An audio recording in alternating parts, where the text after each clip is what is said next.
Assalamualaikum warahmatullahi wabarakatuh. Berjumpa kembali dengan saya, Safari, mahasiswa program Doktor Ilmu Manajemen Universitas Haluoleo. Pada kesempatan ini, saya akan memaparkan materi analisis lingkungan eksternal. Materi ini bagian dari mata kuliah manajemen strategi yang diampuh oleh dosen Bapak Dr. Sujono, SE, MSI. Pada pembahasan bagian ini yang terkait dengan environmental scanning atau analisis lingkungan eksternal yang bertujuan untuk menghimpun informasi yang terkait dengan peluang dan tantangan. Akan ada 3 sub pokok bahasan. Yang pertama terkait dengan natural environment atau lingkungan alam. Yang kedua, societal environment atau lingkungan sosial. Yang ketiga, task environment atau lingkungan tugas yang terkait dengan industri analisis.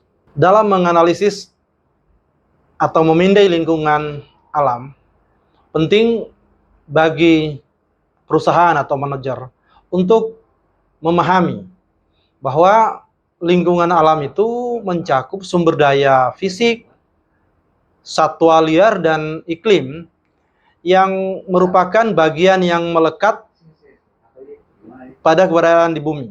Beberapa waktu yang lalu sampai hingga pada abad 20, lingkungan alam ini umumnya dianggap bisnis sebagai sumber daya yang bebas untuk digunakan. Sesuatu yang diberikan. Sehingga mereka beranggapan ini bisa untuk dieksploitasi, bukan untuk dilestarikan.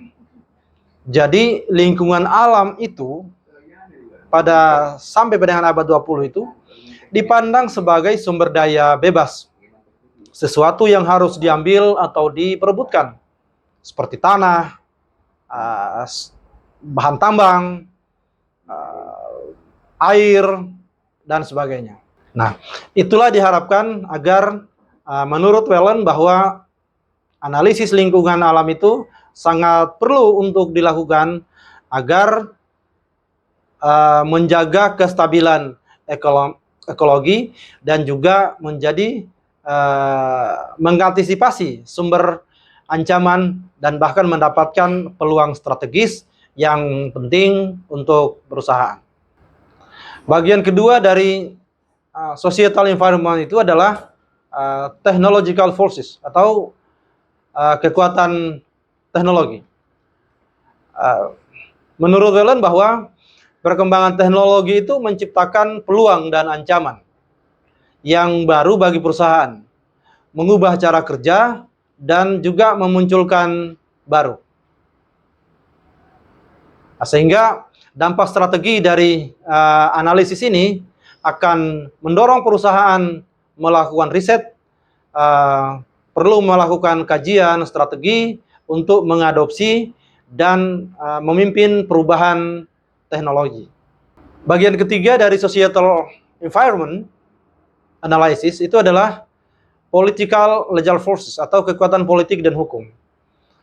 Artinya sistem politik dan hukum itu menentukan aturan main bisnis, termasuk kebebasan berusaha, pajak, dan tanggung jawab. Dalam hal ini, maka faktor-faktor yang penting atau yang termasuk dalam hal ini itu adalah kebijakan pemerintah, hukum ketatanegaraan, regulasi lingkungan, perlindungan konsumen, dan peraturan internasional yang terkait dengan perdagangan global. Dampak strategis dari analisis ini adalah perusahaan harus mematuhi regulasi agar tidak terkena sanksi. Dengan perubahan politik bisa mengubah arah kebijakan, sehingga perusahaan juga harus bersedia menerima situasi baru dari gejolak politik di sebuah negara atau sebuah daerah. Dan ini perlu dilakukan analisis yang tajam sehingga perusahaan bisa melakukan adaptasi secepatnya. Bagian yang keempat adalah terkait dengan social cultural forces atau kekuatan sosial budaya. Nah, kekuatan sosial budaya ini juga sangat mempengaruhi preferensi konsumen, gaya hidup, sikap terhadap perusahaan, dan harapan yang ada dalam perusahaan. Maka hal yang harus menjadi bahan pertimbangan di sini adalah bagaimana nilai dan norma sosial yang berkembang di masyarakat itu, bagaimana gaya hidup dan tren konsumen, bagaimana demografinya, persebaran demografi, tingkat pendidikan, agama, dan lain sebagainya. Sehingga dampak strategis yang diharapkan dari analisis ini itu adalah perusahaan itu harus mampu menyesuaikan produknya dengan menyesuaikan nilai budaya masyarakat setempat. Dengan perubahan ini maka akan mendapatkan pangsa pasar yang baru dan juga bisa menjadi ancaman bagi bisnis-bisnis yang lama. Ini perlu dilakukan oleh perusahaan untuk memastikan kinerja mereka tidak berbenturan dengan norma sosial kebudayaan yang berlaku pada lingkungan di mana perusahaan itu beroperasi. Ada alat analisis yang baik yang digunakan ketika melakukan atau memantau tren yang berkembang di lingkungan masyarakat, yaitu yang biasa disebut dengan step analysis, yaitu tentang sosial dan budaya, teknologi, ekonomi, ekologi, dan politik hukum. Tren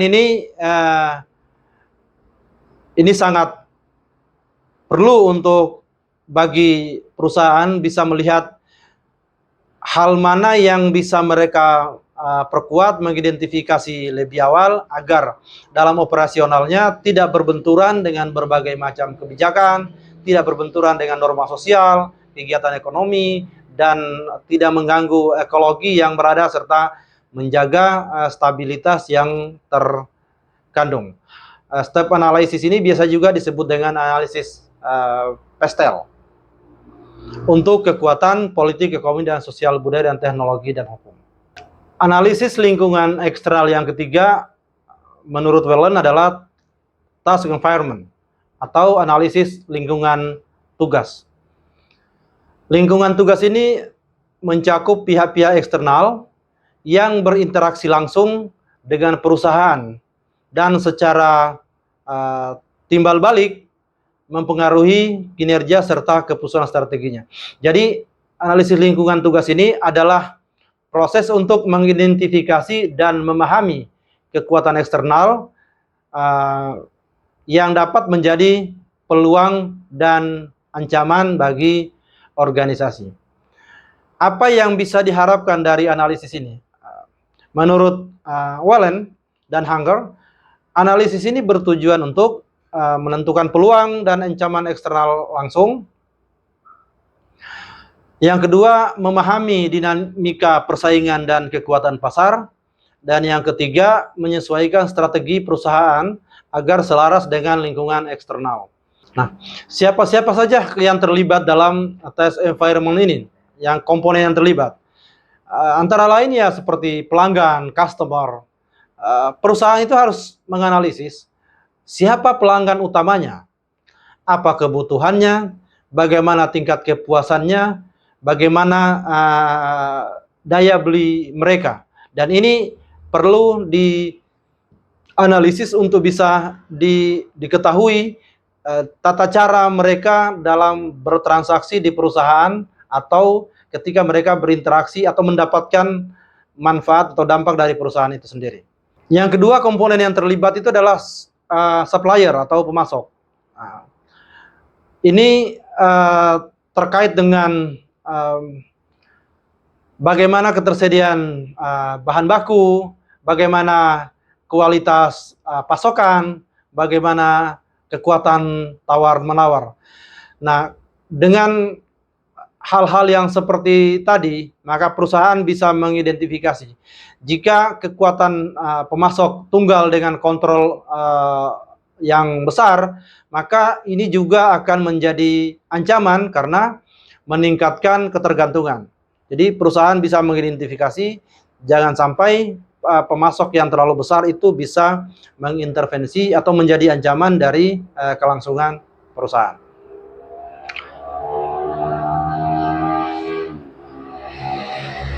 Komponen ketiga adalah kompetitor atau pesaing.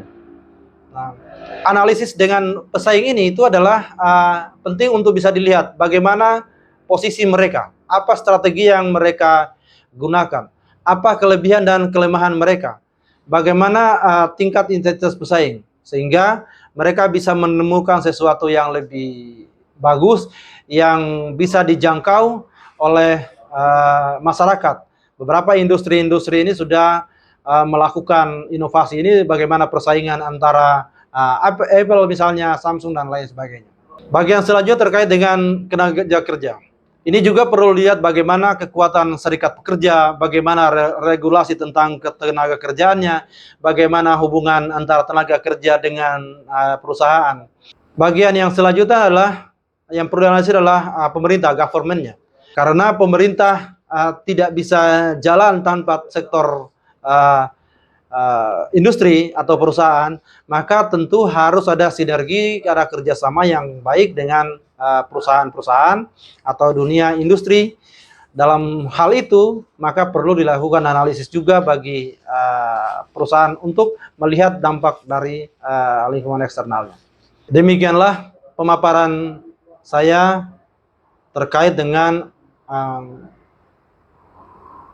analisis lingkungan eksternal atau environmental scanning pada kesempatan kali ini. Terima kasih. Assalamualaikum warahmatullahi wabarakatuh.